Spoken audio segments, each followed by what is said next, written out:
Hairy Toe by S.E. Schlusser. Once there was an old lady who went into the woods to dig up some roots to cook for dinner. She saw something funny sticking out of the leaves and decided to dig it up. It was a big hairy toe. The hairy toe had a lot of good meat on it, so the old lady decided to grab her basket and take it home. She took out a pot of boiling water and put the hairy toe inside and made hairy toe soup. That was the best dinner the lady had in weeks. After dinner, the old lady went upstairs to bed.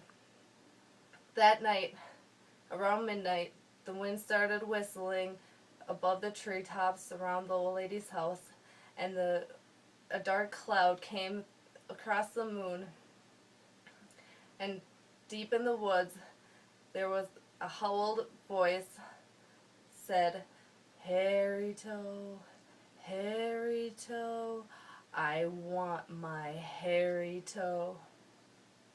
The old lady shivered in bed and pulled the blankets up over her ears.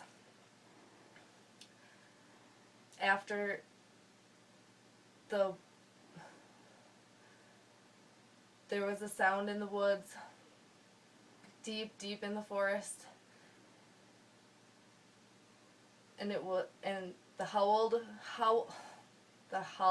voice howled, "Hairy Toe, hairy toe, I want my hairy toe."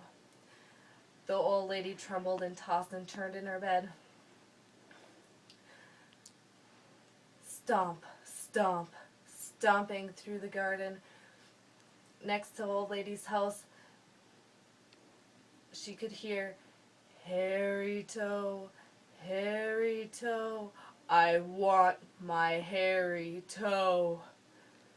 The creatures in the night trembled and hid buried in their burrows.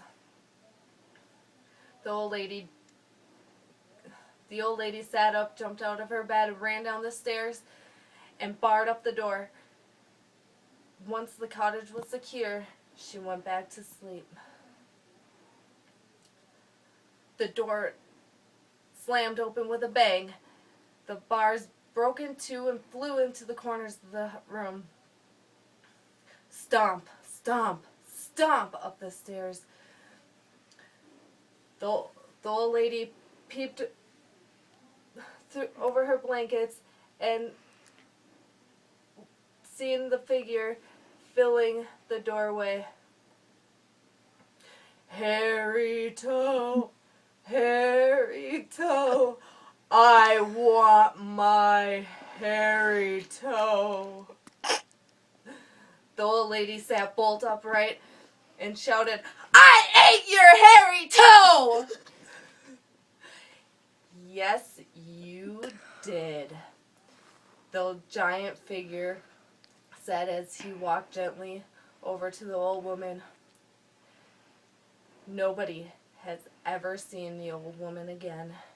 The only clue to her disappearance was the neighbor found a giant footprint deep in the loose soil by the meadows near the lady's house.